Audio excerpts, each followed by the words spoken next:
Okay dear students, तो आज का जो हमारा लेक्चर है post R N first semester का सब्जेक्ट फार्माकोलॉजी का यूनिट नंबर 4, जो कि drugs affecting the respiratory system. इसके आज हम पार्ट 3 को डिस्कस करने जा रहे हैं। इंशाल्लाह इसको समझने की कोशिश करेंगे और जितनी भी आप लोगों की क्वेश्चन हैं उसको हम क्लियर करने की कोशिश करेंगे। Autonomic control of the respiratory tract, इस पर भी हमने बात की थी कि कुछ हमारे साथ रिसेप्टर्स है जो कि हमारे ख़ास तरह के जो ब्रोंकियोलर स्मूथ मसल्स होते हैं कुछ उसको रिलैक्स करते हैं और कुछ रिसेप्टर्स ऐसे होते हैं जो कि कंट्रैक्शन में इम्पॉर्टेंट रोल प्ले करते हैं।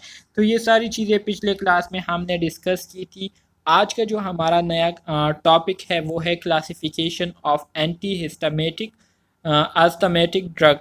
जितने भी हमारे साथ अस्थमा के लिए ड्रग्स यूज़ होते हैं उसके बारे में आज के लेक्चर में हम बात करेंगे, ठीक है। उसको हम क्लासिफाई करेंगे जो कि अकॉर्डिंग टू पेशेंट कंडीशन हम क्या करते हैं, पेशेंट को रिकमेंड करते हैं। तो इसमें सबसे पहले हमारे साथ जो एंटी एस्थमेटिक ड्रग्स की पहली क्लास आती है वो ब्रोंको डायलेटर्स है, ठीक है। ब्रोंको डायलेटर्स में मैंने ऑलरेडी ये आपको बताया हुआ था, पिछले क्लास में हमने इसको डिस्कस किया हुआ था कि ब्रोंको डायलेटर जो है ये हमारे साथ वो ड्रग्स होते हैं जो कि हमारे जो ब्रोंकाई है उसको डायलेट करते हैं, मतलब उसको रिलैक्स करते हैं। ब्रोंको डायलेटर से मुराद ये है कि ये हमारे साथ रिलैक्सेंट होता है, ठीक है। ये ब्रोंकाई के जो मसल होते हैं उसको रिलैक्स करते हैं, जो कि स्पाज्म का शिकार हुए होते हैं, कंट्रैक्शन का शिकार हुए होते हैं, ठीक है। तो वो जब रिलैक्स हो जाएंगे तो इसकी वजह से वो क्या हो जाते हैं, डायलेट हो जाते हैं। तो इसमें आपके पास जो ड्रग्स आते हैं वो सेलेक्टिव बीटा एंड एगोनिस्ट होते हैं, सेलेक्टिव बीटा एगोनिस्ट होते हैं, ठीक है। इसमें आपके पास सल्ब्यूटामोल्स आ जाते हैं, सल्मेट्रोल्स आ जाते हैं, फोमेट्रोल्स आ जाते हैं, ठीक है। अगर नॉन सेलेक्टिव सिम्पटोमिमेटिक्स की बात करें तो इसमें आपके पास इपिनेफ्रीन्स आ जाते हैं, एफेड्रीन्स आ जाते हैं और आइसोप्रिनलीन्स आ जाते हैं, ठीक है। ये नॉन सेलेक्टिव सिम्पटोमिमेटिक ड्रग्स है। इसी तरह से एंटीकोलिनर्जिक ड्रग्स की अगर हम बात करें तो इसमें हमारे साथ आइप्राट्रोपियम आते हैं और टाइट्रोपियम्स आते हैं, ठीक है। मिथाइल जेंटीन्स की अगर हम बात करें तो इसमें हमारे साथ थियोफिलीन, एमिनोफिलीन और डाइप्रोफिलीन्स आते हैं। कोर्टिकोस्टेरॉइड क्लास की अगर हम बात करें जो कि हमारे साथ कोर्टिकोस्टेरॉइड्स होते हैं तो इसमें हमारे साथ ओरल फॉर्म में भी आते हैं और इनहेलेशन के फॉर्म में भी आते हैं, मतलब गैसियस फॉर्म में भी होते हैं और ओरल फॉर्म में भी होते हैं। तो ओरल फॉर्म को अगर हम देखें, ओरल फॉर्म में हमारे साथ कोर्टिकोस्टेरॉइड में प्रिडनिसोन्स और मिथाइल प्रिडनिसोलोन्स आते हैं और इनहेलेशन फॉर्म में हमारे साथ बेक्लोमिथासोन और फ्लोनी सॉलिड्स आते हैं, ठीक है। मैस सेल स्टेबलाइजर में हमारे साथ निडोक्रोमिल्स और कीटोटिफिन्स आते हैं, ठीक है। लिकोट्रीन मॉड्यूलेटर में हमारे साथ जेफिलुकास्ट और मोटिल्यूकास्ट आते हैं, ठीक है। Monoclonal anti immunoglobulin E antibody की अगर हम बात करें, आईजीई से क्या आता है, आई से मुराद इम्यूनो, जी से मुराद ग्लोब्यूलिन और ई हमारे साथ ये प्रोटीन है, ठीक है। तो ई मतलब इम्यूनोग्लोबुलिन ई, ठीक है। एंटीबॉडी है तो इसमें हमारे साथ ओमेलोजोमेब आते हैं, ठीक है। तो ये हमारे साथ मुख्तलिफ क्लासेस है किस चीज़ के, ब्रोंकोडायलेटर्स के। इनका काम ये होता है कि ये हमारे ब्रोंकाई के जो मसल्स होते हैं उसको क्या करते हैं, उसको रिलैक्स करते हैं, जिसकी वजह से हमें फिर सांस लेने में दुश्वारी नहीं होती और हमारे जो रिस्पायरेटरी मसल मूवमेंट होती है वो फिर आसानी से होती हैं। आप सबको पता है कि हम जब रिस्पायरेशन करते हैं, जब ब्रीथ इन आउट करते हैं तो इस दौरान हमारे जो मसल्स होते हैं, रिस्पायरेटरी मसल्स, ठीक है, वो क्या होते हैं, वो मूवमेंट कर रहे होते हैं। तो जब ये कंट्रैक्शन का शिकार हुए होते हैं इनवॉलंटरी ड्यू टू एबनॉर्मलिटीज़, तो फिर ये मूवमेंट नहीं होते और मूवमेंट ना होने की वजह से हमें सांस लेने में बहुत ज़्यादा दुश्वारी होती है। तो इस वजह से हम मसल रिलैक्सेंट यूज़ करते हैं ताकि हमारे जो मसल्स होते हैं वो रिलैक्स रहें और मूवमेंट के दौरान जो है किसी किस्म का मसला ना हो, ठीक है, और सांस लेने में हमें दुश्वारी का सामना ना करना पड़े। तो अभी हमने जो ड्रग्स डिस्कस किए हैं इसको अब हम आगे डिटेल के साथ डिस्कस करेंगे और इसको समझने की कोशिश करेंगे। तो ब्रोंकोडायलेटर्स ड्रग्स में अगर हम देखें तो the parasympathetic and sympathetic nervous system and humoral factors control the tone of bronchial smooth muscles. ठीक है, हमारे साथ जो सिंपैथेटिक और पैरासिम्पैथेटिक नर्वस सिस्टम होते हैं और इसके साथ साथ जो दूसरे हमारे साथ ह्यूमोरल फैक्टर्स होते हैं, तो ये सारे कोऑर्डिनेशन के साथ मिलजुल कर हमारे ब्रोंकियल्स के जो स्मूथ मसल्स होते हैं इसकी शेप को, इसके मूवमेंट को जो है ये कंट्रोल करती है, इसको रेगुलेट करती है। पैरासिम्पैथेटिक नर्वस सिस्टम क्या करता है? Parasympathetic nervous system produce bronchoconstriction through acetylcholine and bronchodilation. ठीक है, and vasodilation of pulmonary blood vessels is by noradrenaline of sympathetic nervous system. देखिए, आप लोगों ने फ्लाइट और फाइट रिस्पॉन्सेज का नाम तो सुना होगा ना। फाइट और फ्लाइट रिस्पॉन्सेज ये कब होते हैं? ये तभी प्रोड्यूस होते हैं जब हम किसी स्ट्रेसफुल सिचुएशन को फेस कर रहे होते हैं, कोई इमरजेंसी सिचुएशन को फेस कर रहे होते हैं, या कोई ऐसी सिचुएशन जिसकी वजह से हम जो है बहुत ज़्यादा अलर्ट हो जाते हैं, एक्टिव हो जाते हैं, या बहुत ज़्यादा जो है खौफ का शिकार हो जाते हैं। तो ऐसी सिचुएशन में हमारा जो सिंपैथेटिक और पैरासिम्पैथेटिक सिस्टम होता है ये एक्टिवेट हो जाता है, जिसकी वजह से हम दो तरह के रिस्पॉन्सेस करते हैं, दो तरह के बिहेव करते हैं। या तो फाइट रिस्पॉन्सेस को फॉलो करते हैं या फ्लाइट रिस्पॉन्सेस को फॉलो करते हैं।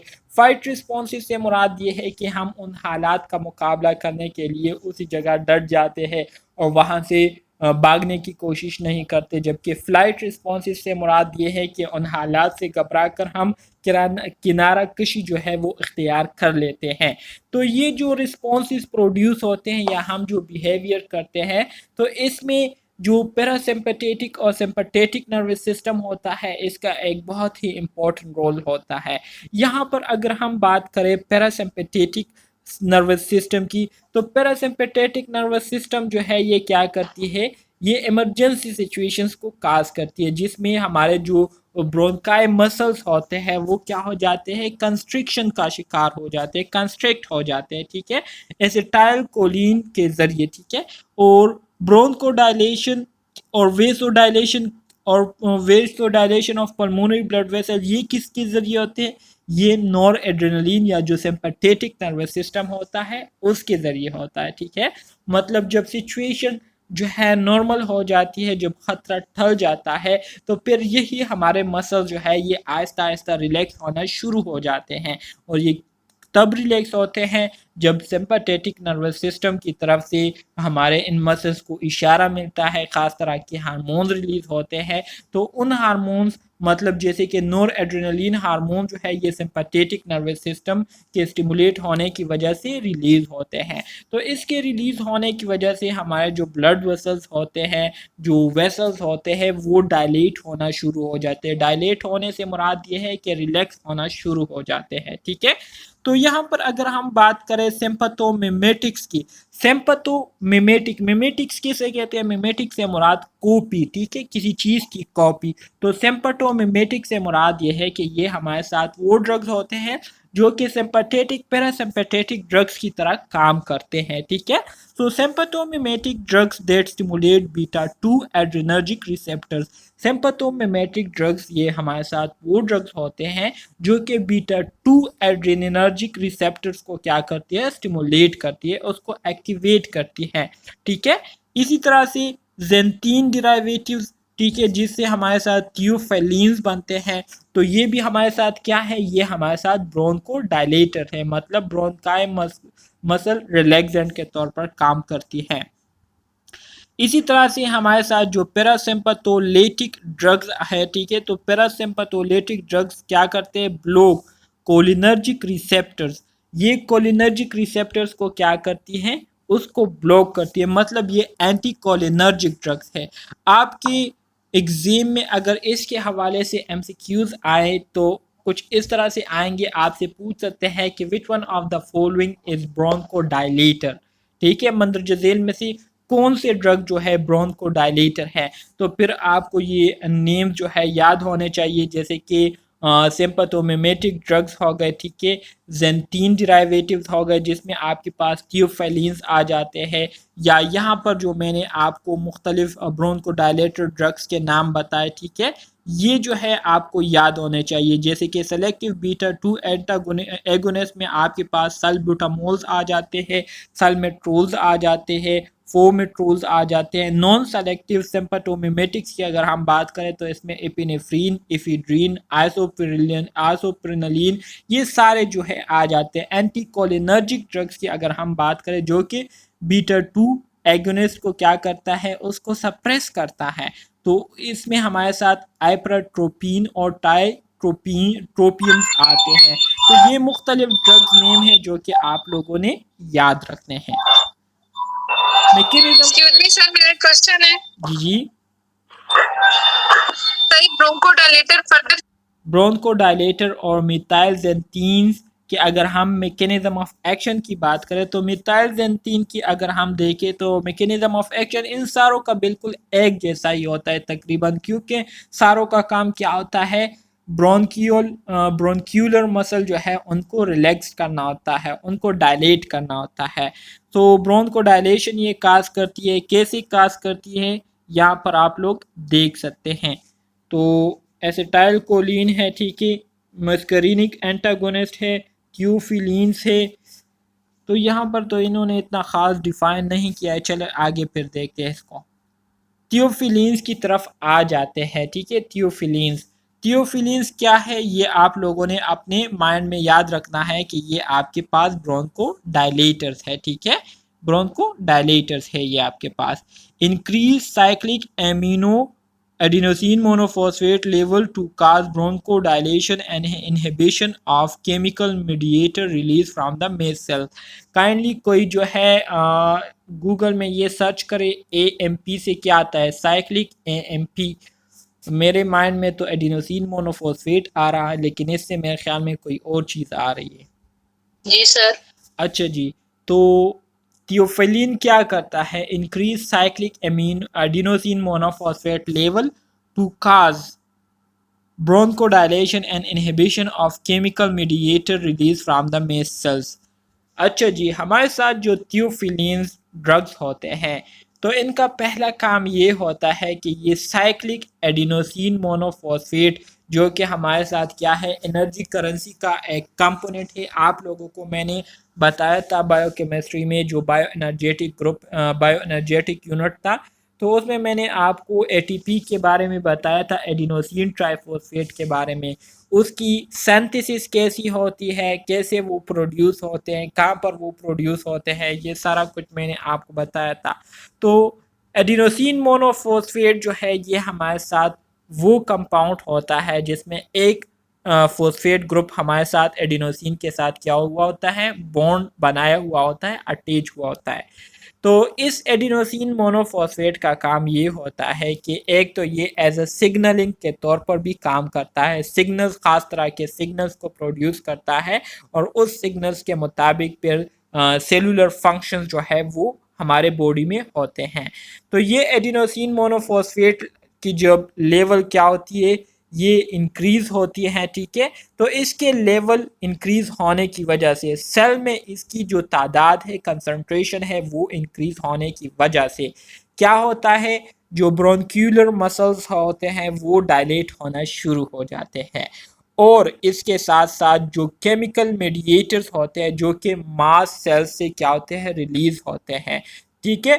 तो ये केमिकल मेडिएटर जो है इसकी कंसंट्रेशन जो है वो क्या हो जाती है, रिड्यूस होना शुरू हो जाती है। क्यों? क्योंकि एडिनोसिन मोनोफॉस्फेट अभी मैंने आपको बताया कि ख़ास तरह के सिग्नल्स को प्रोड्यूस करता है और उस सिग्नल्स के मुताबिक सेल जो है काम करते हैं।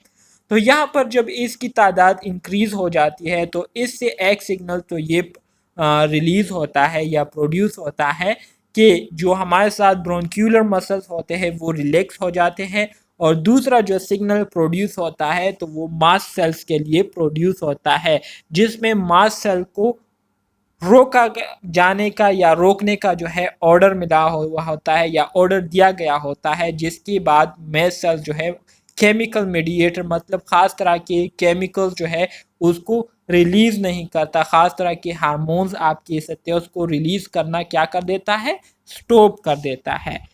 थियोफिलिन is usually administered orally, orally जो है हम ये ड्रग्स देते हैं। Chronic obstructive pulmonary disease, theophylline decreases secretion and stimulates respiration.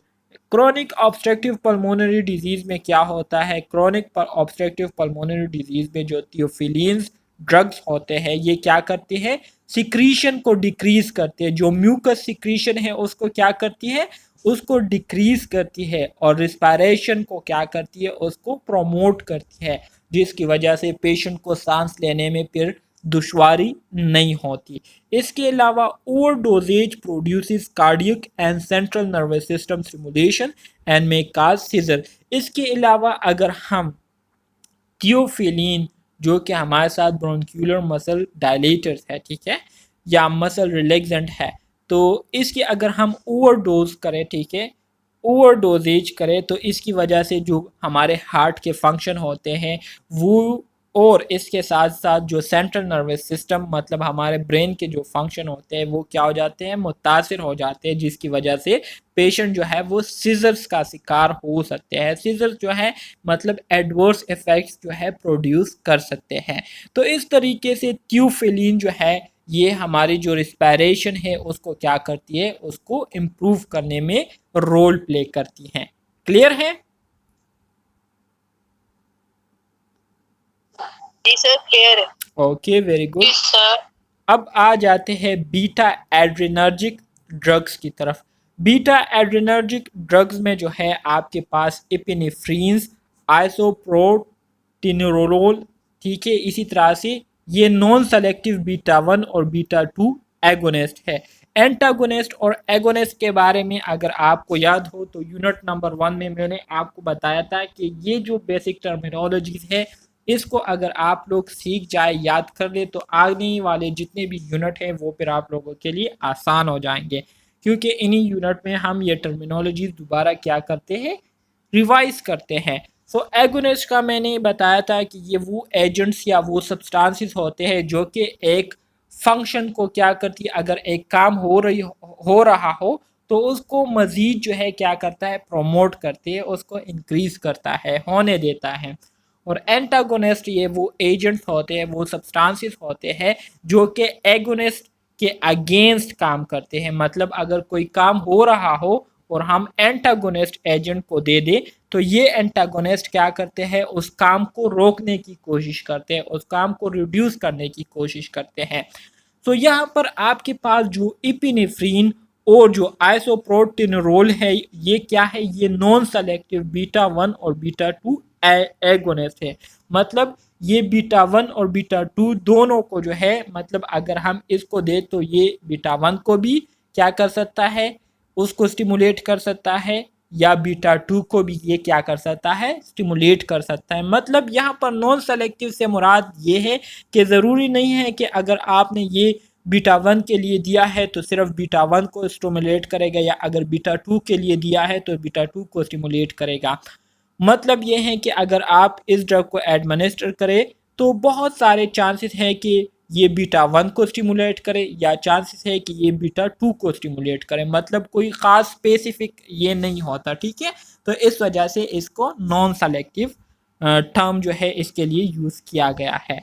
तो ये क्या करता है, बीटा 1 और बीटा 2 एगोनिस्ट के तौर पर रोल प्ले करते हैं। इसमें आपके पास अल्बिट्रोल, ठीक है, अल्बिट्रोल्स आ जाते हैं, टर्ब्यूटलीन्स आ जाते हैं और सल्मेट्रोल्स आ जाते हैं। ये सेलेक्टिव बीटा 2 एगोनिस्ट हैं। मतलब ये है कि ये सिर्फ बीटा 2 जो रिसेप्टर्स होते हैं उसको क्या करते हैं, उसको स्टिमुलेट करते हैं। They do not cause excessive cardiac stimulation, और इसके एडवर्स इफेक्ट भी हमारे जो हार्ट है, ठीक है, उस पर इतने ज़्यादा नहीं होते। इसी तरह से selective beta 2 drugs are prefer for the control of asthma. यहाँ पर बात आ गई है, ठीक है। सेलेक्टिव बीटा 2 ड्रग्स ये हम किस चीज़ के लिए प्रेफर करते हैं, अस्थमा के इलाज के लिए इसको हम प्रेफर करते हैं।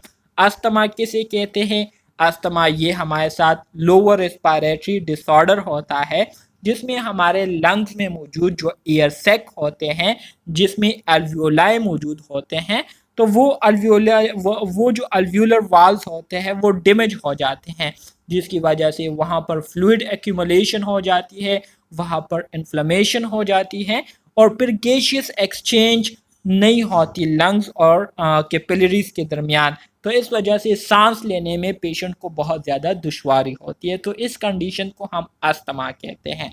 तो इस अस्थमा के लिए जो कॉमनली ड्रग्स प्रेफर की जाती है वो सेलेक्टिव बीटा 2 ड्रग्स हैं। क्लियर है? Epinephrine Yes, sir. Epinephrine subcutaneously is the drug of choice to treat an acute attack of asthma। अच्छा जी, एपिनेफ्रीन जो है ये हमारे साथ क्या है? Drug of choice. Adrenaline, sir. जी, Sir, epinephrine adrenaline नहीं होता है ना? आपकी बात की समझ नहीं आई, आप क्या कह रही है? Sir, epinephrine adrenaline नहीं होता है ना? हाँ जी, बिल्कुल बिल्कुल सही बात है, एड्रेनलिन ही होती है। Is the drug of choice to treat acute attack of asthma. तो ये जो एक्यूट अटैक होते हैं, एक होता है क्रॉनिक, एक होता है एक्यूट। एक्यूट से मुराद ये है कि एकदम से जो है पेशेंट की सांस जो है वो रुक जाती है, एकदम से उनको सांस लेने में क्या हो जाती है, दुश्वारी शुरू हो जाती है। तो इसको कहते हैं एक्यूट अटैक ऑफ अस्थमा।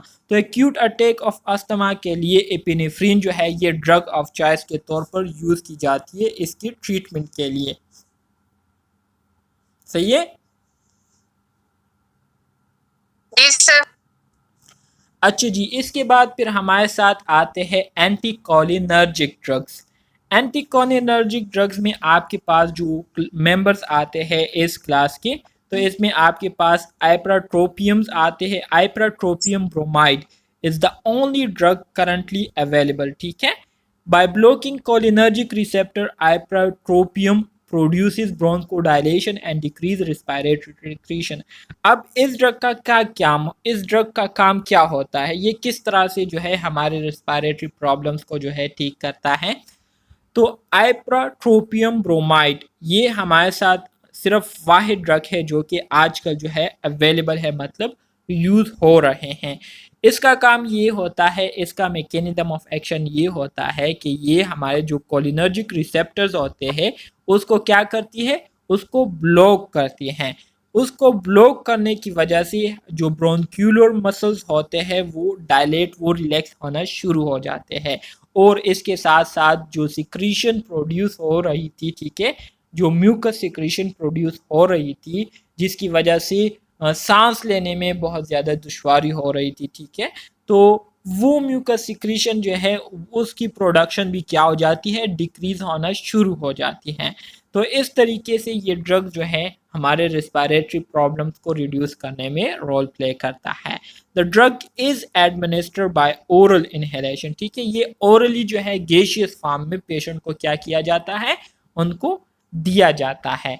तो ये जो पॉइंट है, ठीक है, ये वाला ओरल इनहेलेशन, ये वाला एक इम्पॉर्टेंट पॉइंट है। आपसे पूछ सकते हैं कि जो एंटीकोलिनर्जिक ड्रग है जिसमें हमारे साथ आइप्राट्रोपियम ब्रोमाइड आते हैं, तो ये किस तरह से पेशेंट को दिया जाता है, इसकी डोजेज क्या है?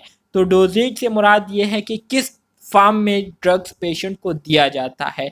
डोज से मुराद कितने मिकदार में दिया जा रहा है, ठीक है, और डोजेज से मुराद कि किस फॉर्म में दिया जा रहा है, लिक्विड फॉर्म में है, गैसियस फॉर्म में है, या टैबलेट के फॉर्म में है, तो इसको हम डोजेज कहते हैं। तो आइप्रोट्रोपियम ब्रोमाइड का जो डोजेज है वो क्या है, गैसियस फॉर्म है। क्यों? क्योंकि यहाँ पर ओरल इनहेलेशन लिखा है। इनहेलेशन से मुराद ये है कि हम सांस के ज़रिए इसको अंदर ले जाते हैं। तो इस तरह से हमारे जो ब्रोंक्यूलर मसल होते हैं वो रिलैक्स हो जाते हैं। क्लियर है? सर इसकी हम नेक्स्ट करवाते हैं ना, तो ये मतलब नेबुलाइजर में यूज कर सकते हैं। हाँ जी, बिल्कुल बिल्कुल एटम और क्लिनिकल के नाम से आता है। फ्यूल नहीं होता। बिल्कुल सर सही। हमने पीछे जो एंटी कंजेस्टेंट में पढ़ा है कि वेजो कंस्ट्रिक्शन होगी तो स्पीशंस कम होंगी, और यहाँ पे हम पढ़ रहे हैं कि वेजो डायलेशन होगी तो स्पीशंस कम होंगी। ये क्या बात? वेजो कंस्ट्रिक्शन जब होती है, ठीक है, वेजो कंस्ट्रिक्शन किस वजह से होती है? वेसो कंस्ट्रिक्शन या जो ब्रोंक्यूलर कंस्ट्रिक्शन है ये इन्फेक्शन की वजह से होती है, एबनॉर्मेलिटीज़ की वजह से जो वेसल्स होते हैं या जो मसल्स होते हैं वो कंट्रैक्ट हो जाते हैं, उसमें स्पाज्म जो है हो जाती है। स्पाज्म हम किसे कहते हैं? Involuntary contraction of the muscle vessel is called spasm, ठीक है। तो अब ये इनवॉलेंट्री हुआ है, मतलब ये है कि नॉर्मल कंडीशन नहीं है, ये एबनॉर्मली जो है काज हुआ है, ठीक है। तो अगर एक बॉडी का एक पार्ट जो है वो एबनॉर्मली ज़्यादा टाइम के लिए कंट्रैक्ट रहे, ठीक है, कंस्ट्रिक्शन वहाँ पर रहे, तो वहाँ का उस जगह के जो मसल होंगे, ठीक है, वो क्या हो जाएंगे, वो डिस्टर्ब हो जाएंगे, वहाँ से जो फंक्शन या जो उस मसल के या उस पार्ट के जो फंक्शन होते हैं वो डिस्टर्ब हो जाते हैं। तो इस वजह से हमारी ओवरऑल बॉडी के फंक्शन डिस्टर्ब हो जाते हैं। तो इस वेसो कंस्ट्रिक्शन या जो ब्रोंक्यूलर या मस्कुलर जो कंस्ट्रिक्शन हुई होती है, ठीक है, इनवॉलेंट्री या एबनॉर्मली, तो इसको नॉर्मल करने के लिए जाहिर बात है फिर हम रिलैक्सेंट देते हैं, ठीक है। और रिलैक्सेंट का काम ही यही होता है कि वो हमारे मसल्स को रिलैक्स करता है। आप कह रही है कि सिक्रीशन हुई थी, तो सिक्रीशन जो है ये हमारे इम्यून सिस्टम का एक डिफेंस मैकेनिज्म का एक कंपोनेंट है, ठीक है। इस सिक्रीशन का काम ये होता है कि ये जब हम सांस लेते हैं तो सांस लेने के दौरान जो गैसियस मटेरियल होता है या जो फॉरेन पार्टिकल होता है तो वो इस म्यूकस में क्या हो जाता है, इस म्यूकस के थ्रू ये फिल्टर हो जाता है। इसी तरह से हमारे रिस्पायरेटरी सिस्टम में छोटे छोटे विली फॉर्म में जो है बाल होते हैं, ठीक है, माइक्रो विली जिसे हम कहते हैं, छोटे छोटे बाल होते हैं जिसका काम यही होता है कि फिल्ट्रेशन करता है। तो ये बाल हो गए, ठीक है, हमारे रिस्पायरेटरी सिस्टम में, और जो म्यूकस होता है तो ये दोनों मिलकर क्या करती है, हमारे सांस को ये फिल्टर करती है और इसी तरह से अंदर जो है साफ हवा जो है जाती है। लेकिन जब ये म्यूकस सिक्रीशन ज़रूरत से ज़्यादा सिक्रीट होना शुरू हो जाती है तो ये फिर हमारी सांस की नाली को क्या करता है, उसको ब्लॉक करने की कोशिश करता है, जिसकी वजह से हमें सांस लेने में दुश्वारी होना शुरू हो जाती है, ठीक है। तो इस वजह से हम क्या करते हैं, ऐसे ड्रग्स देते हैं जिसके ज़रिए इसकी जो एबनॉर्मल सिक्रीशन है ये क्या हो जाती है, रिड्यूस हो जाती है और हमारी जो सांसें हैं वो दोबारा से बहाल हो जाती हैं। तो आपने जो बात कही कि सिक्रीशन ज़्यादा होती है, तो ये इस वजह से ज़्यादा होती है कि जो म्यूकस सिक्रीटिंग सेल्स होते हैं वो इरिटेशन की वजह से, इन्फेक्शन की वजह से एबनॉर्मली स्टिमुलेट होते हैं, जिसकी वजह से म्यूकस सिक्रीशन ज़्यादा हो जाती है। क्लियर है? आगे बढ़ते हैं, अब आ जाते हैं कॉर्टिकोस्टेरॉइड्स की तरफ।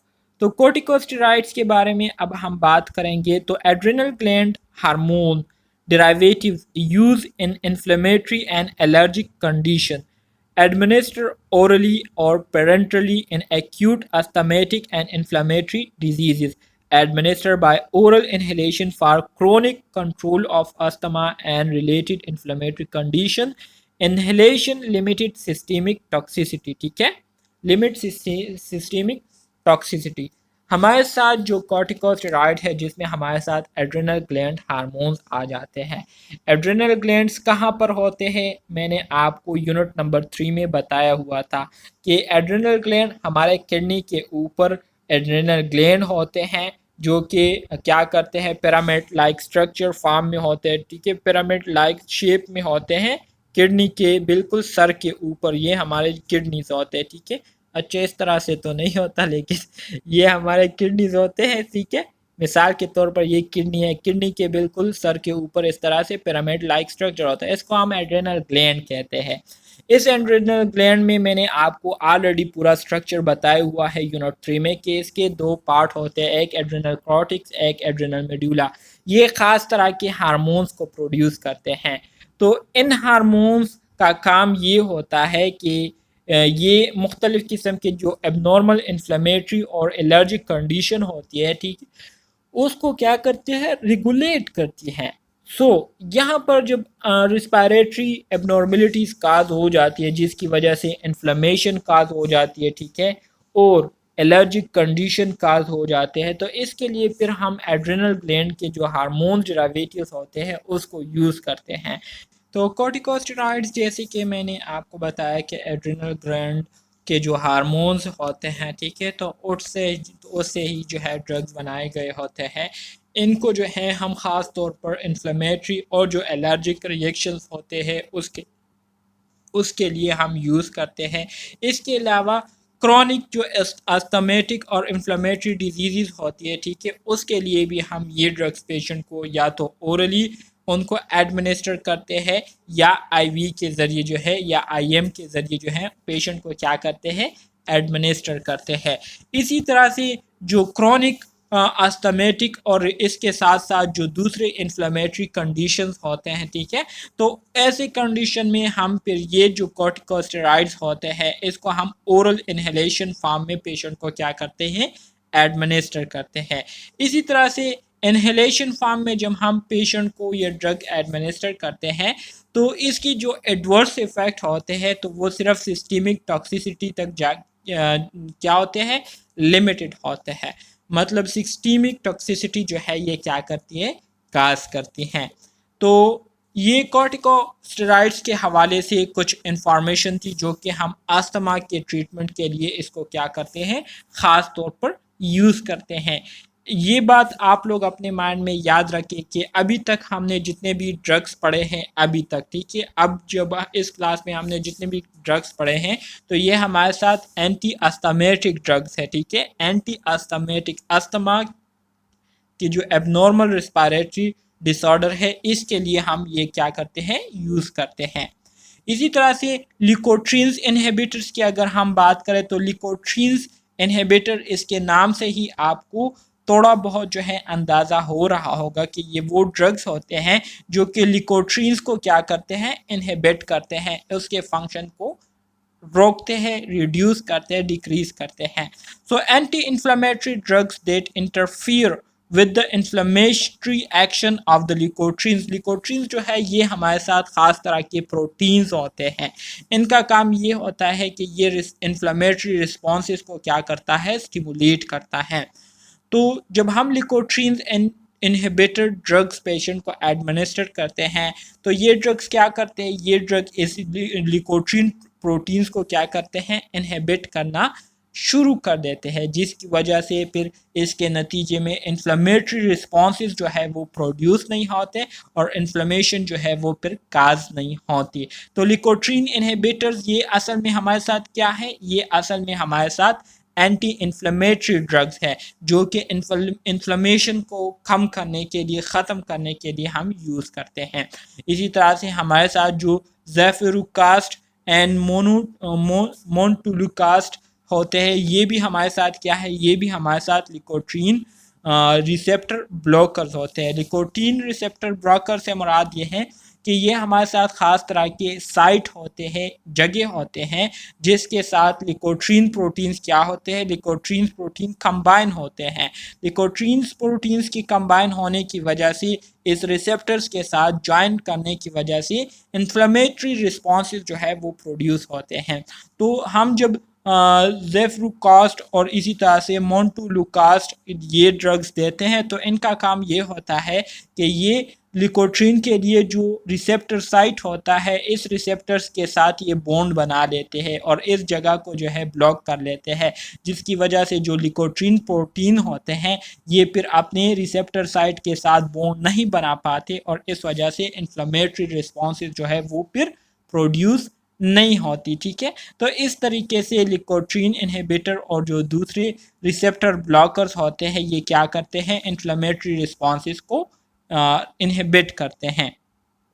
इसी तरह से हमारे साथ जो जिलोटन है, ठीक है, ये क्या करते हैं, block the enzyme 5 lipoxygenase required for the formation of लिकोट्रीन्स।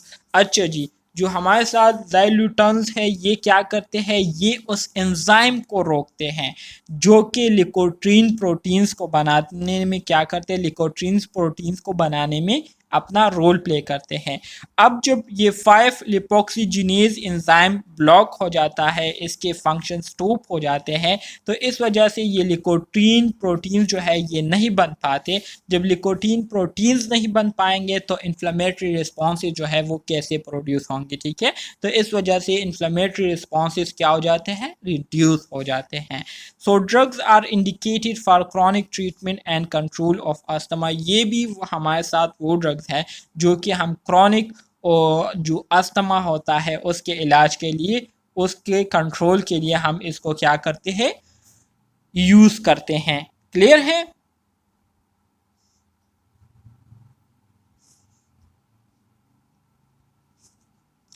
Mess cell stabiliser जिसको हम एंटी एलर्जिक ड्रग्स भी कहते हैं, ठीक है। मेस सेल स्टेबलाइजर ये हमारे साथ एंटी एलर्जिक ड्रग्स होते हैं जो कि एलर्जिक रिस्पॉन्सेस को क्या करता है, रिड्यूस करता है, जिसमें हमारे साथ क्रोमोलिन और इसी तरह से निडोक्रोमिल्स आते हैं। ये क्या करते हैं, inhibit the antigen antibody reaction. मतलब ये क्या करते हैं, हमारे साथ जो IgE होते हैं ना, जो कि हमारे साथ क्या है, प्रोटीन है। IgE ये क्या है, ये इम्यूनोग्लोब्युलिन ई है।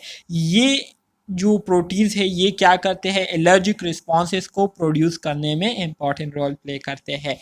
तो हम जो एंटी एलर्जिक ड्रग्स देते हैं तो इनका काम ये होता है कि ये इस प्रोटीन्स को क्या करते हैं, इनएक्टिवेट करते हैं, या इसकी जो रिएक्टिविटी है इसको रिड्यूस करती है, जिसकी वजह से एलर्जिक रिएक्शन जो है वो फिर प्रोड्यूस नहीं होते और एलर्जी जो है वो लोगों को फिर क्या नहीं होती, एलर्जी जो है वो फिर नहीं होती। क्लियर है।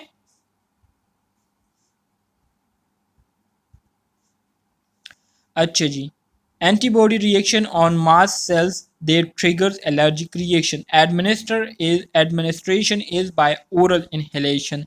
Drugs are used on daily basis and are intended to prevent or decrease allergic reactions. Several weeks are usually required for full therapeutic effect, ठीक है। ये जो ड्रग्स होते हैं हम पेशेंट को ओरली देते हैं। इसको देने का बेसिक जो मकसद होता है वो एलर्जिक रिएक्शन या एलर्जी को क्या करना होता है, ख़त्म करना होता है। सो पेशेंट को हम कुछ हफ्तों तक जो है ये ड्रग्स देते हैं और इसके बाद पेशेंट की जो एलर्जी होती है वो क्या हो जाती है, वो ख़त्म हो जाती है, रिड्यूस हो जाती हैं। सही है। अच्छा जी, इसी तरह से हमारे साथ म्यूकोलेटिक्स है। म्यूकोलेटिक्स इसके नाम से ही आपको थोड़ा बहुत जो है अंदाज़ा हो रहा होगा कि ये हमारे साथ वो ड्रग्स होते हैं जो कि म्यूकस सिक्रीशन के अगेंस्ट हम पेशेंट को देते हैं। म्यूकस सिक्रीशन को ये क्या करती है, उसको उसकी जो विस्कोसिटी होती है, जो गाढ़ापन होता है उसको रिड्यूस करता है, जिसकी वजह से वो लिक्विड फॉर्म में कन्वर्ट हो जाता है। और इसी तरह से वो जब पेशेंट कांसता है, कफिंग करता है, तो कफ करने के साथ ही वो क्या करता है, उसको बाहर फेंकता है। तो इस तरह से उनका गला साफ हो जाता है, उनके सीने में जो रेशा होता है वो साफ हो जाता है, ठीक है। और इस तरह से उनका जो रिस्पायरेटरी क्या होता है, जो पाथवे होता है, पैसेज होता है, वो इस तरह से क्लियर हो जाता है। सो म्यूकोलाइटिक्स ये हमारे साथ ये वो ड्रग्स होते हैं जो कि म्यूकस सिक्रीशन के अगेंस्ट हम यूज़ करते हैं। So mucolytics are intended to break apart and liquefy thick respiratory secretion to facilitate easier removal. Acetylcysteine is the most widely used mucolytic and is inhaled by nebulization. Administration is usually followed by postural drainage and tracheal suction, ठीक है। सो म्यूकोलेटिक जो है ये हम इस मकसद के लिए देते हैं कि जो थिकी म्यूकस होता है उसको थिन करके लिक्विफाइड फॉर्म में उसको करके उसको आसानी से रिमूव किया जा सके, ठीक है। इसमें आपके पास जो ड्रग आता है एसिटाइलसिस्टीन, ये हमारे साथ क्या है, ये हमारे साथ म्यूकोलेटिक ड्रग है। Is the most widely use mucolytic, ठीक है, जो कि बहुत कॉमनली यूज़ किया जाता है और इसको निबुलाइजेशन के ज़रिए जो है पेशेंट को एडमिनिस्टर किया जाता है। इसी तरह से पोस्टल ड्रेनेज और ट्रेकियल सक्शन के बाद जो है इसको हम क्या करते हैं, पेशेंट को एडमिनिस्टर करते हैं। सही है, क्लियर है ये। Okay, very good. फिर इसके बाद हमारे साथ आता है एंटीहिस्टामीन्स। एंटीहिस्टामीन, हिस्टामीन्स का तो मैंने ऑलरेडी आपको बताया है कि हिस्टामीन्स का बहुत ही इम्पोर्टेंट रोल होता है इन्फ्लेमेशन में, और इसके साथ साथ जो क्या कहते हैं एलर्जिक रिस्पॉन्सेज है उसमें। तो हिस्टामीन्स के अगेंस्ट हम जो ड्रग यूज़ करते हैं उसको हम एंटी हिस्टामीन्स कहते हैं, ठीक है। So type of drugs in this class, इस क्लास में हमारे साथ जो मुख्तलिफ़ किस्म की ड्रग्स आते हैं, ठीक है, तो इसमें हमारे साथ क्लोर फिनिर फिनाइल अमीन्स आते हैं, ठीक है, क्लोरफिनाइल अमीन। इसी तरह से क्लोरोफिनरामीन है, क्या, क्लोरोफिनरामीन। हाँ जी, क्लोरोफेनरिन। तो प्रोनाउंसिएशन आप लोगों को जैसे आसान लगे उसी तरह से इसको याद करें। फार्माकोलॉजी में प्रोनाउंसिएशन जो है इतना ज़्यादा मैटर नहीं करता, ठीक है। सो अपने लिए आसानी बनाए इसी तरह से। हिस्टामिन, जी जी, हिस्टामिन क्या होते हैं थोड़ा सा बताइएगा। हिस्टामीन जो है ये अगर जनरली हम बात करें तो ये हमारा जो इम्यून सिस्टम है, ठीक है, तो इसका एक कंपोनेंट है। इनका काम ये होता है कि ये इन्फ्लेमेशन में और जो एलर्जिक रिएक्शन है उसमें बहुत ही इम्पोर्टेंट रोल प्ले करता है, ठीक है। तो ये हमारे साथ हिस्टामीन है। तो अब नॉर्मली जब हमारा रिस्पायरेटरी सिस्टम इन्फेक्शन का शिकार हुआ होता है, ठीक है, तो यही जो हिस्टामीन्स होते हैं ये ओवरली स्टिमुलेट होते हैं। ओवरली स्टिमुलेट होने की वजह से ये क्या करता है, इरिटेशन काज करती है हमारे रिस्पायरेटरी ट्रैक में, हमें बहुत ज़्यादा इरिटेशन फील होती है। इसके साथ साथ इन्फ्लेमेशन काज हो जाती है ओवर सिक्रीशन या ओवर स्टिमुलेशन ऑफ हिस्टामीन्स की वजह से। तो इस वजह से हम एंटी हिस्टामीन देते हैं जो कि इस हिस्टामीन की जो ओवर स्टिमुलेशन है उसको क्या करता है, रिड्यूस करता है, उसको नॉर्मल की तरफ लाता है या उसको स्टिमुलेशन करने के लिए छोड़ता ही नहीं है। तो इस वजह से फिर इरिटेशन, इन्फ्लेमेशन ये काज नहीं होती और एलर्जी जो है ये काज नहीं होती, ठीक है। सो एंटी हिस्टामीन में आपके पास जो मुख्तलिफ ड्रग्स आते हैं तो क्लोरोफिनरामीन्स आ जाते हैं, इसी तरह से डाइफिनहाइड्रामीन्स आ जाते हैं, ठीक है। इसी तरह से फिक्सोफिनाडीन्स आ जाते हैं, लोराटिडीन्स आ जाते हैं, ठीक है, डिस्लोरटिडीन्स आ जाते हैं। इसी तरह से एंटी एलर्जिक्स में जो हमारे साथ कॉमनली है वो क्रोमोलिन सोडियम आता है, ठीक है, क्रोमोलिन सोडियम। तो ये मुख्तलिफ ड्रग्स है जो कि एंटी हिस्टामीन्स के तौर पर हम इसको क्या करते हैं, यूज़ करते हैं रिस्पायरेटरी डिसऑर्डर्स में। क्लियर है? जी sir, yes sir, clear. Okay, very good. So इसका मैकेनिज्म ऑफ एक्शन क्या होता है, ये जो हमारे साथ एंटी हिस्टामीन्स है ये किस तरह से काम करती है, कैसे ये इफ़ेक्ट्स को प्रोड्यूस करती है, तो इसको अब हम यहाँ पर डिस्कस करेंगे। Anti histamines block the physiological effect of histamines, वही बात है जो कि अभी मैंने आपको बताई थी, by selectively acting on receptors to prevent histamines from stimulating. देखें, वही बात है जो कि मैंने आपको बताई कि ये हिस्टामीन्स को स्टिमुलेट होने से रोकती है the receptors and inducing the common effect observe during an allergic reaction. और इसी तरह से एलर्जिक रिएक्शंस के दौरान जिस तरह से ड्रग्स इफेक्ट्स को प्रोड्यूस करता था, बिल्कुल इसी तरह से यही ड्रग्स भी क्या करते हैं, इफेक्ट को प्रोड्यूस करते हैं। इसके अलावा ये रेडनेस हो गई, oedema, itching, allergic headache, breathing difficulty, इसके लिए हम क्या करते हैं, इसको हम यूज़ करते हैं, ठीक है। सो एंटी हिस्टामीन्स ये किस तरह से काम करती है, ये हिस्टामीन्स के जो फिजियोलॉजिकल इफ़ेक्ट होते हैं, ठीक है, तो उसको ब्लॉक करती है। हिस्टामीन्स को कैसे ब्लॉक करती है, हिस्टामीन्स के लिए एक रिसेप्टर्स होते हैं जहाँ पर ये हिस्टामीन्स उसके साथ बॉन्डिंग करके अपने फंक्शंस को एक्टिवेट करके इफ़ेक्ट्स को प्रोड्यूस करते हैं। तो ये जो एंटी हिस्टामीन ड्रग्स होते हैं, सबसे पहले तो हिस्टामीन और इसके बाद जो रिसेप्टर्स होते हैं उसको ब्लॉक कर लेते हैं। तो इस वजह से हिस्टामीन स्टिमुलेट नहीं होते। जब हिस्टामीन स्टिमुलेट नहीं होते तो फिर इन्फ्लेमेटरी और जो एलर्जिक रिएक्शन है वो प्रोड्यूस नहीं हो पाते। तो इस तरीके से ये काम करता है। क्लियर है?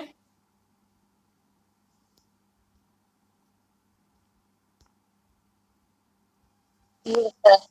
अच्छा जी।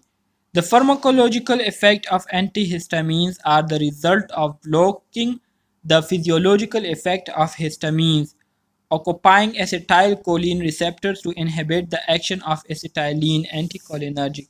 तो ये जो हमारे साथ एंटी हिस्टामीन ड्रग्स होते हैं तो इनका काम यही होता है कि ये हिस्टामीन्स के जो फिजियोलॉजिकल इफ़ेक्ट्स होते हैं मतलब जो फंक्शन होते हैं उसको रिड्यूस करते हैं। कैसे रिड्यूस करते हैं? हिस्टामीन्स को अपने रिसेप्टर्स के साथ बॉन्ड बनाने से रोकते हुए।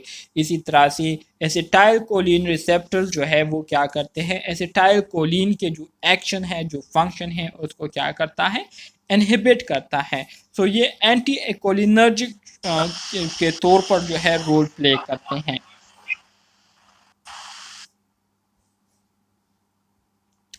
Clinical indication of antihistaminic drugs. अब हम कौन सी कंडीशन में एंटीहिस्टामिन ड्रग जो है वो पेशेंट को देंगे? तो अब इसको जो है आप लोग ज़रा गौर से सुने ताकि आप लोगों की कन्फ्यूजन दूर हो जाए, क्योंकि आप लोग अक्सर पूछते हैं कि सर हमें कैसे पता चलेगा कि पेशेंट को हमने अब ये ड्रग देनी है। तो इसके लिए कुछ अलामात होते हैं, कुछ कंडीशंस होती है जिसके बेस पर आप लोगों ने ड्रग को क्या करना होता है? रिकमेंड करना होता है। तो prevent or interrupt the symptoms of seasonal allergy, rhinitis, cold और flu। अगर सीजनली मतलब सीज़न जो है कुछ सीज़न होते हैं कुछ बीमारियों के, ठीक है, तो उन सीजनल बीमारियों के लिए जो है हम ये एंटीहिस्टामिनिक ड्रग जो है दे सकते हैं। जैसे कि सीजनल एलर्जी हो गई, लोगों को जो है गर्मियों में एलर्जी बहुत ज़्यादा होती है, लोगों को सर्दियों में एलर्जी बहुत ज़्यादा होती है, ठीक है। इसी तरह से रिनाइटिस हो गई, कोल्ड हो गया, फ्लू हो गया, ठीक है। तो ऐसी कंडीशन में हम ये दे सकते हैं। एक्यूट एलर्जिक रिएक्शन, आर्टिकेरिया हो गया, hay fever, insect bite, rhinitis, dermatitis, इन कंडीशन में हम ये एंटीहिस्टामिनिक ड्रग दे सकते हैं। इसके अलावा एडजंट मेडिकेशन प्री और पोस्ट एनेस्थीसिया, ठीक है। एनेस्थीसिया से पहले और एनेस्थीसिया के बाद हम ये एंटी हिस्टामिनिक ड्रग्स दे सकते हैं to induce sedation, minimise irritability. Sedation को प्रोड्यूस करने के लिए और इरिटेबिलिटी को रिड्यूस करने के लिए भी हम ये ड्रग्स पेशेंट को एडमिनिस्टर कर सकते हैं। इसके अलावा एक्टिव इंग्रेडिएंट इन कफ और cold to reduce sedation, dry secretion, ठीक है। तो इसके लिए भी ये एंटी हिस्टामिनिक ड्रग जो है हम पेशेंट को एडमिनिस्टर कर सकते हैं। क्लियर है? Yes sir, clear. Okay, very good. अच्छा जी, नर्सिंग इम्प्लीकेशन की अगर हम बात करें, नर्सिंग इम्प्लीकेशन से मुराद ये है कि नर्सेज जब इन मेडिकेशन को दे रहे होते हैं, पेशेंट को एडमिनिस्टर कर रहे होते हैं, ठीक है, तो मंदरजा झेल चीज़ों का जो है नर्सेज ने बहुत ज़्यादा ख्याल रखना होता है, ठीक है। पेशेंट की सिचुएशन को देखते हुए नर्सेज ने जो है ड्रग को एडमिनिस्टर करना होगा, ठीक है। तो इसमें क्या क्या चीज़ें हैं? कंट्रा इंडिकेशन। कंट्रा इंडिकेशन से मुराद क्या है? कंट्रा इंडिकेशन से मुराद ये है कि वो कौन सी कंडीशन है जिसमें हमें पेशेंट को यह ड्रग नहीं देना चाहिए। So contraindicated in the presence of acute asthma attack and lower respiratory diseases such as pneumonia। अगर एक्यूट अस्थमा अटैक पेशेंट को हो रहे हो या lower respiratory disorder and pneumonia patient को हुआ हो, तो ऐसे कंडीशन में आप जो है फिर पेशेंट को ये एंटीहिस्टामिनिक ड्रग जो है ना ही दे तो बेहतर रहेगा। इसी तरह से यूज विद, क्यों नहीं देंगे? बस सर क्यों नहीं देंगे? और उसका रीजन क्या है, क्यों नहीं देते? बस इसका रीज़न अब तो सिंपल ही बात है, इस वजह से नहीं देते कि हमारे साथ जो एंटीहिस्टामिनिक ड्रग होते हैं, ठीक है, तो ये क्या काज करती है? ये एलर्जिक रिएक्शन को जो है ये क्या करती है? उसको रिड्यूस करती है। इन्फ्लेमेशन को जो है ये रिड्यूस करती है, ठीक है। तो जो अस्थमा होता है या जो निमोनिया होता है, तो इसमें मेरे ख्याल में एलर्जिक रिएक्शन इस तरह से नहीं होती। निमोनिया तो जो है ये हमारे साथ लंग डिसऑर्डर है जिसमें हमारे जो अल्वियोलाई होते हैं, अल्वियोलाई में क्या हुआ होता है? वहाँ पर फ्लूइड एक्यूमुलेशन हुई होती है, वहाँ पर जो है क्या कहते हैं, एंटीहिस्टामिन लोअर रेस्पिरेटरी ट्रैक्ट पे कोई इफेक्ट नहीं करते हैं क्योंकि ये तो एलर्जिक इरिटेशन की वजह से होता है ना। बिल्कुल, ये एलर्जिक रिएक्शंस के लिए हम ख़ास तौर पर यूज़ करते हैं। Yes sir. तो ये इस जो वजह डीप से भी इन्फेक्शंस होते हाँ हैं ये उसमें काम नहीं करती। हाँ जी बिल्कुल उनके इफेक्ट नहीं करते इसलिए हम उनमें नहीं देते। हाँ जी बिल्कुल, तो यही वजूहात है, इस वजह से हम नहीं देते। Use with caution in increased intraocular pressure, cardiac or renal disease, hypertension, asthma, chronic obstructive pulmonary disease, peptic ulcer disease। हमारे साथ BPH है, ठीक है। BPH किसे कहते हैं, मेरे माइंड से फिर से निकल गया, वो परसों भी हमने इसको बिनाइन प्रोस्टेट हाँ hernia, benign prostate benign prostate hyperplasia. Hyperplasia. हाँ बिल्कुल हाइपरट्रॉफी है। हाँ, तो इसके लिए भी जो है जब हम पेशेंट को ड्रग देंगे, तो अगर पेशेंट को ये प्रॉब्लम हो, ठीक है, तो इन प्रॉब्लम के दौरान अगर ये ड्रग हम अपने पेशेंट को देते हैं, तो फिर हम एहतियात के साथ अपने पेशेंट को देंगे। एहतियात से मुराद ये है कि हम फिर डोज को क्या करेंगे, रिड्यूस करेंगे, ड्रग की जो मकदार है उसको रिड्यूस करेंगे। और प्रेगनेंसी में भी हमने ख़ास तौर पर ख्याल रखना है। रिपोर्ट एक्सेसिव सेडेशन, कन्फ्यूजन और हाइपोटेंशन। इसी तरह से ड्रग देने के बाद अगर कोई पेशेंट बहुत ज़्यादा सेडेटिव हो जाए, ठीक है, मतलब नशा हो जाए, नशा उस पर तारी हो जाए, कन्फ्यूजन का शिकार हो जाए, या उनको हाइपोटेंशन हो जाए, तो ऐसी कंडीशन में आपने अपने डॉक्टर से रिव्यू करना है। इसके अलावा avoid operating and driving under influence, best tolerated when taking with food. अगर आप फूड के साथ लेते हैं तो फूड के साथ लेने से आप पर इसके कोई इतने एडवर्स इफेक्ट जो है वो नहीं होंगे। सही है, आसान है कि मुश्किल है? Yes sir. सारा इस तरह तो आसान लगता है, जब याद करने बैठते हैं भूल जाता है, ये नाम इतने मुश्किल मुश्किल। नाम देखिए, नाम याद करना ये तो सबको सबके लिए मुश्किल होता है, मेरे लिए ख़ुद भी मुश्किल हुआ है। आप सबको पता है जब मैं इसको प्रोनाउंस करता हूँ तो आप लोगों को भी थोड़ी बहुत हंसी आ रही होगी कि सर को ये भी नहीं आ रहा। तो नाम तो किसी को भी नहीं आता, हम थोड़ी फार्माकोलॉजिस्ट है या फार्मासिस्ट है कि हमें इनके नाम आएंगे। जस्ट काम चलाओ नामों पर, ठीक है। बाकी जो मैकेनिज्म है, ठीक है, तरीक़ेकार होता है, बाकी जो इसके दूसरे फार्माकोलॉजी कैसे याद की थी? फार्माकोलॉजी तो मैंने पेपर्स के लिए कैसे तैयारी की थी? फार्माकोलॉजी के मैंने सिर्फ मैकेनिज्म ऑफ एक्शन याद किए थे कि किस तरह से ये काम करते हैं, और बाकी जो ड्रग्स नेम है इस पर मैंने रट्टा लगाया हुआ था। सिर्फ पेपर्स के दिन इनके नेम्स को देख लेता था एक मरतबा या दो मरतबा, और बस फिर मुझे वो याद हो जाता। सिर्फ इतना याद रखता था जैसे कि एंटी अस्थमेटिक ड्रग्स है, तो एंटी अस्थमेटिक ड्रग्स में हमारे साथ कॉर्टिकोस्टेरॉइड्स भी आते हैं, एड्रेनर्जिक भी आते हैं, कोलिनर्जिक भी आते हैं, ठीक है। एंड और इसी तरह से एड्रेनल, हाँ, कॉर्टिकोस्टेरॉइड भी आते हैं। तो सिर्फ ये क्लासेस में याद रख लेता था, और बाकी इसमें जो मेंबर्स है उसको एक दफ़ा देख लेता था, और जब पेपर्स के दौरान वो ऑप्शन में आता था तो मुझे ऑटोमेटिकली पता चल जाता था कि ये इसी क्लास से है। तो इस तरह से रट्टा लगाकर मैं नेम्स को याद करता था। सर मेडिसिन के नेम तो याद हो जाते हैं, लेकिन ये इनके जो रिसेप्टर और एंटागोनिस्ट है ना, ये हमें मतलब अभी पढ़ने को मिल रहे हैं। इससे पहले वार्ड में काम करते हैं तो मेडिसिन के नेम तो आते हैं ना, बिल्कुल काफी बिल्कुल। चीजें। हाँ, वार्ड में तो बहुत सिंपल है, वार्ड में तो ऑलरेडी आप लोग एक हफ्ता काम कर लो, सारे मेडिसिन आपको याद हो जाते हैं। लेकिन असल चीज़ तो इसका मैकेनिज्म ऑफ एक्शन होता है ना, कि एक ड्रग जो है इसका फार्माकोकाइनेटिक क्या है और इसका फार्माकोडायनेमिक क्या है। फार्माकोकाइनेटिक से मुराद आपकी बॉडी ड्रग्स के साथ क्या करती है, और फार्माकोडायनेमिक से मुराद ये ड्रग्स जो है आपके बॉडी के साथ क्या करती है। तो ये याद करना थोड़ा सा मुश्किल होता है, तो इसको आप लोग समझ जाए तो बाकी चीज़ें आसान हो जाती हैं। वहीं पे दिमाग जब बिल्कुल एंटी एलर्जिक ड्रग्स की तरफ, तो एंटी एलर्जिक का तो आप सबको पता है कि ये वो ड्रग्स होते हैं जो कि एलर्जी के लिए हम यूज़ करते हैं, एलर्जी के ट्रीटमेंट के लिए। तो इसमें अगर हम देखें, anti allergic drugs inhibit the physiological effect of histamines by attacking या attaching to mast cell membranes and inhibiting the release of histamines, ठीक है। एंटी एलर्जिक ड्रग्स ये वो ड्रग्स होते हैं जो कि हिस्टामीन्स के जो इफ़ेक्ट्स होते हैं उसको रिड्यूस करते हैं। कैसे रिड्यूस करते हैं? मास्ट सेल मेम्ब्रेन्स के साथ बॉन्डिंग करके, अटैच होकर ये मास्ट सेल हिस्टामीन्स को जो है रिलीज़ नहीं होने देते।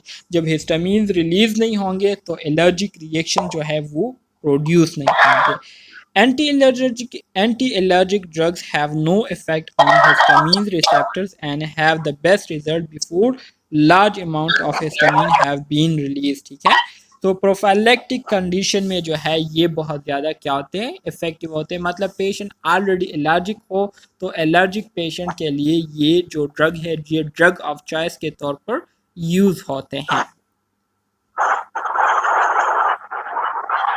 Clinical indication of anti allergic drug, ये हम कब पेशेंट को दे सकते हैं, ठीक है, कैसे हम दे सकते हैं पेशेंट को, पेशेंट में कौन कौन सी चीज़ें देखकर हम पेशेंट को ये प्रिस्क्राइब कर सकते हैं, रिकमेंड कर सकते हैं। तो इसमें आपके पास prevent the symptoms of severe bronchial asthma, patient को ब्रोंकियल अस्थमा हुआ हो या ब्रोंकोस्पाज्म हुआ हो, ठीक है, या एलर्जिक रिनाइटिस हुई हो या मास्टोसाइटोसिस हुआ हो, ठीक है। तो ऐसे सिचुएशंस में हम अपने पेशेंट को ये एंटी एलर्जिक ड्रग्स ये क्या करेंगे, रिकमेंड करेंगे। क्लियर है सर मास्टोसाइटोसिस क्या है? मास्टोसाइटोसिस जो मास्ट सेल्स होते हैं, ठीक है, साइटोसिस से मुराद ये है कि मैक्रोफेजेस आ जाते हैं या दूसरे हमारे साथ सेल्स होते हैं जो कि क्या करते हैं, मास्ट सेल्स को एनगल्फ करते हैं, उसको ईट करते हैं, तो इसको मास्टोसाइटोसिस कहते हैं। मतलब जो मास्ट सेल्स होते हैं वो डिस्ट्रॉय हो जाते हैं, ख़राब हो जाते हैं, ठीक है, एलर्जिक रिएक्शंस की वजह से।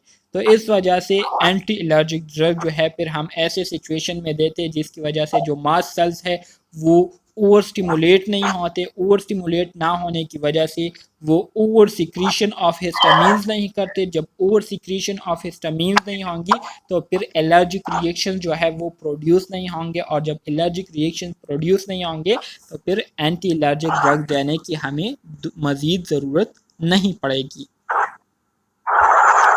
कॉशन एंड कंट्रा इंडिकेशन की अगर हम बात करें कि मतलब वो कौन से सिचुएशन है जिसमें हमें थोड़ी सी एहतियात बरतनी होगी और वो कौन से सिचुएशन है जिसमें हमें बिल्कुल पेशेंट को ये एंटी एलर्जिक ड्रग्स नहीं देने होंगे। तो इसमें हमारे साथ मंजर सिचुएशन आते हैं, काइंडली माइक्स म्यूट करें।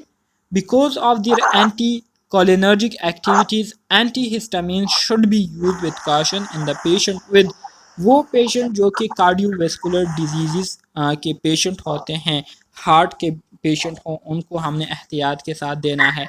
हाइपरटेंशन के पेशेंट को, इसी तरह से इंट्राक्यूलर प्रेशर, ठीक है, यूरिनरी रिटेंशन जिनको हो रही हो, स्टीनोसिंग पेप्टिक अल्सर हो गया, history of sensitive to this class मतलब सेंट्रल नर्वस सिस्टम डिप्रेशन हुई हो, ठीक है, तो ऐसे पेशेंट को हमने ये ड्रग्स नहीं देने हैं।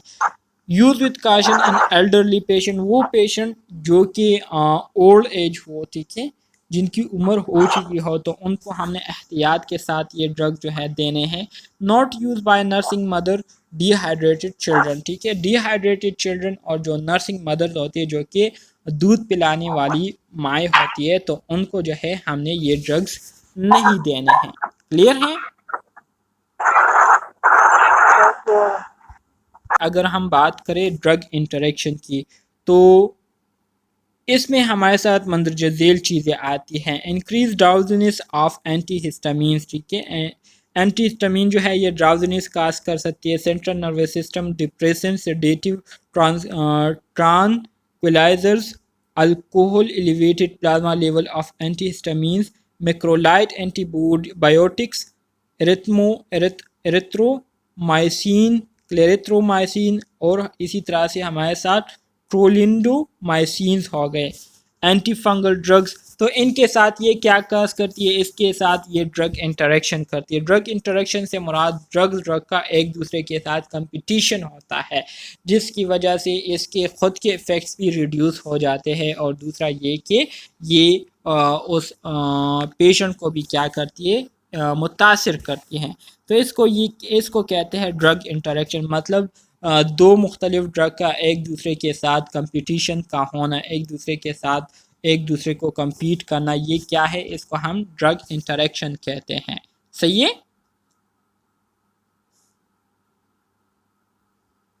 Yes sir.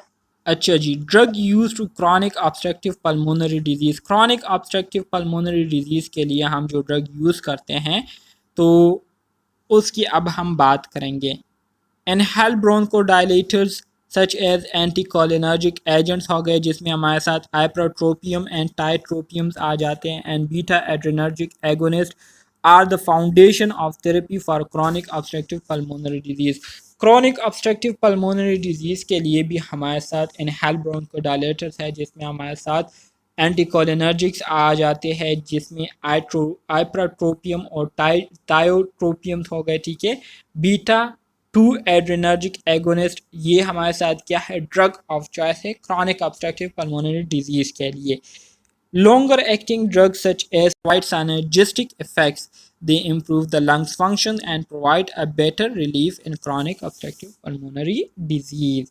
इसी तरह से वो ड्रग जो कि अपने इफ़ेक्ट्स को एक लॉन्ग टाइम पीरियड के लिए क्या करती है, काज करती है, ठीक है। उसमें आपके पास सल्मेट्रोल ड्रग आ जाते हैं, इसी तरह से थियोट्रोपियम ड्रग्स आ जाते हैं, ठीक है। तो इसको अगर हम लिस्ट डोजिंग के साथ मतलब कम मिकदार में हम देते हैं, तो ये दोनों कम मिकदार में देने से ये फ़ायदा होता है कि ये दोनों साइनर्जिस्टिक इफ़ेक्ट्स को प्रोड्यूस करती है। कम मिकदार में देने के बावजूद इसके इफ़ेक्ट जो है वो ज़्यादा रहते हैं और ज़्यादा टाइम के लिए रहते हैं। तो इससे हमारे लंग्स के जो फंक्शन है वो भी इम्प्रूव होना शुरू हो जाते हैं, और जो क्रॉनिक ऑब्स्ट्रक्टिव पल्मोनरी डिजीज़ है उससे भी पेशेंट को रिलीफ मिलना शुरू हो जाती है। सही है। Yes, sir. अच्छा जी। Inhaled corticosteroids such as beclomethasone are also used for the treatment of COPD. Theophylline can be given by mouth but is of uncertain benefits. Its respiratory stimulant effect may be useful for patients who tend to retain carbon dioxide. Mucolytic agents are also use. तो chronic obstructive pulmonary disease में हम inhale corticosteroid भी दे सकते हैं, ठीक है, जिसमें हमारे साथ बेक्लामेथासोन्स आते हैं, थियोफिलिन्स भी दे सकते हैं बाय माउथ, ठीक है। इसी तरह से म्यूकोलेटिक एजेंट भी हम पेशेंट को दे सकते हैं क्रॉनिक ऑब्स्ट्रक्टिव पल्मोनरी डिजीज के जो पेशेंट होते हैं उनको। तो डियर स्टूडेंट्स, ये था आपका यूनिट नंबर 4 जो कि अल्लाह के फजल और करम से आज ख़त्म हो चुका है। उम्मीद करता हूँ आपको इसकी समझ आ गई हो और कोई भी कंफ्यूजन आपको नहीं होंगी। अगर फिर भी कोई क्वेश्चन है तो पूछ सकते हैं।